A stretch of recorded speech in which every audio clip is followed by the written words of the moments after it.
Hey everybody, welcome back to the show. Our next guest was grooving to our theme song. Yeah, absolutely, which is, well, a little bit strange because he's a well-known professional musician. Of course, you know him from Blue Rodeo and his own solo career as well. He's got a new album out called Skyscraper Soul. Jim Cuddy joining us. How are you, Jim? Hello, nice to see you. So sonically. I do, it's groovy. A little bit of bongo Very action. groovy. I love the bongos. Everybody loves bongos. You've also been up since very early this morning as well, I saw you. So you might be getting a little delirious now.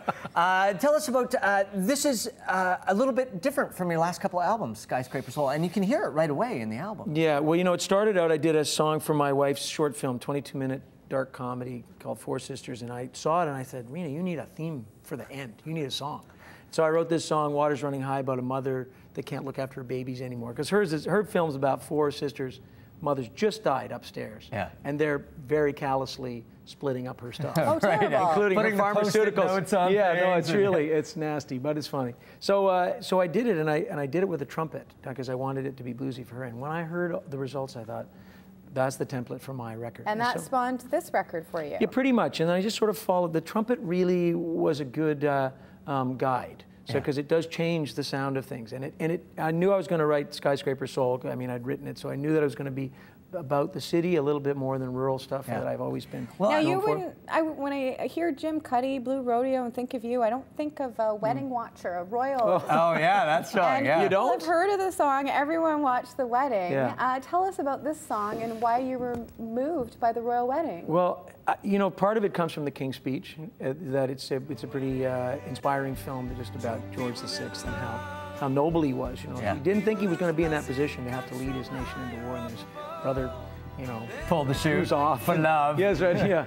But and I started to read about Will because I heard that 2 billion people were going to watch the wedding, and I thought this is very odd. I mean, this is bigger than anything. This is bigger than the Academy Awards, World Cup, Super Bowl, and I found that Will was a pretty inspired character, kind of like George VI. And ultimately, when I watched the wedding, I thought, this is obviously giving people some kind of break from their life. That it is tough out there, maybe tougher than we know in Canada.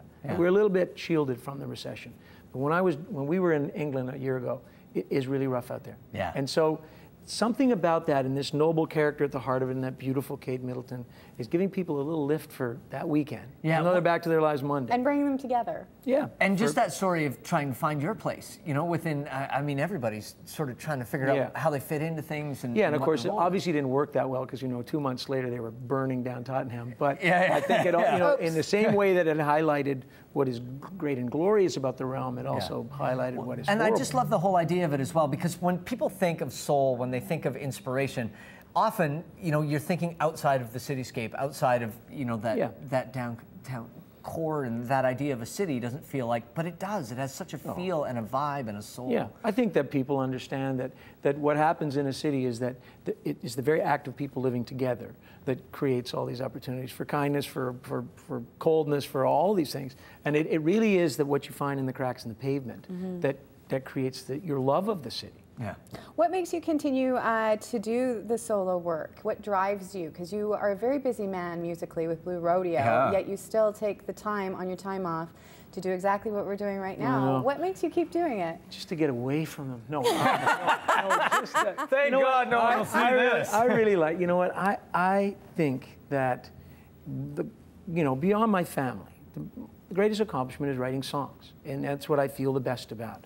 And I also feel like, you know, I'm 55, I've got a certain amount of time left. Who knows? You know, everybody used to think was 60, and then the physical assets, you're going to wheel you out on the Grand Ole Opry. But now I think McCartney has kind of changed that, coming around at 69 and being like, wow. Okay, so maybe we're not going to be 69, but maybe 65. I mean, you look at all these. So there's all these guys that stay in shape and keep the voice going. So I feel like I want to work while I can and get this work accomplished. I love it. It you know, it definitely brings me a lot of joy. If you love it, well, I say it's work, but I mean, you know, it's work when you have to get up before you want to. That's about it. But that's it. Well, and everyone, I think, that does anything creative in their life, and it doesn't matter how big or small that is, that word urge, you know, is a really accurate term for what happens. I mean, do you feel an urge to, I got to do a little bit of solo stuff, I have to write for myself, or is that a constant process for you?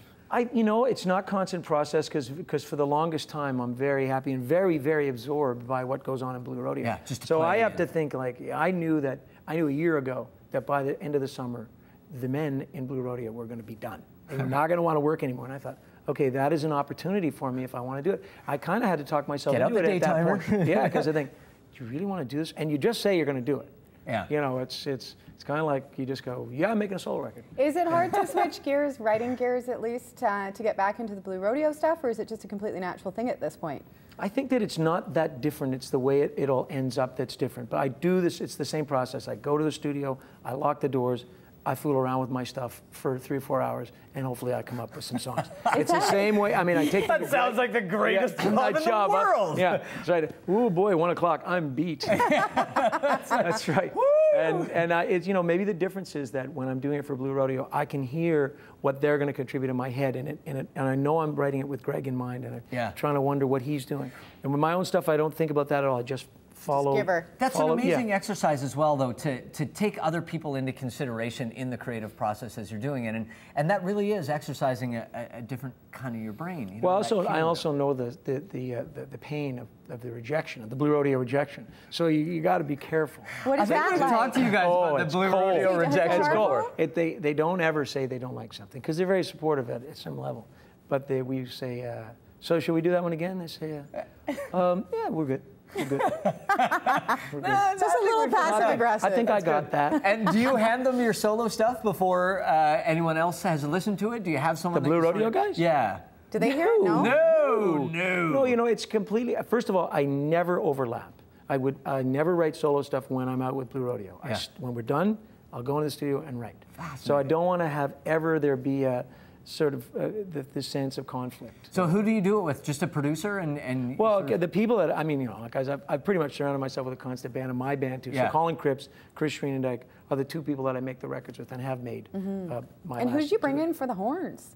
Oh, that's Bryden Baird, and Bryden Baird was part of, a couple of years ago, Blue Rodeo had a horn section, and Bryden was the trumpeter. And he's done lots of work. He did a lot of arranging on our last record. He's always our go-to guy. Great guy. Cool. Nice. Great guy and very, very talented. Well, it's a beautiful album. I know I really enjoyed listening to it over the weekend. Thank you very much. Thank you so much. That. Always a pleasure. Yeah, thanks. Skyscraper Soul is out now. Came out last Tuesday. It's Jim's 3rd album. Make sure that you pick it up. And Jim is actually going to be performing for us later in the show. It's a lucky day today. Woot, it is our lucky day today. I like it. Up next.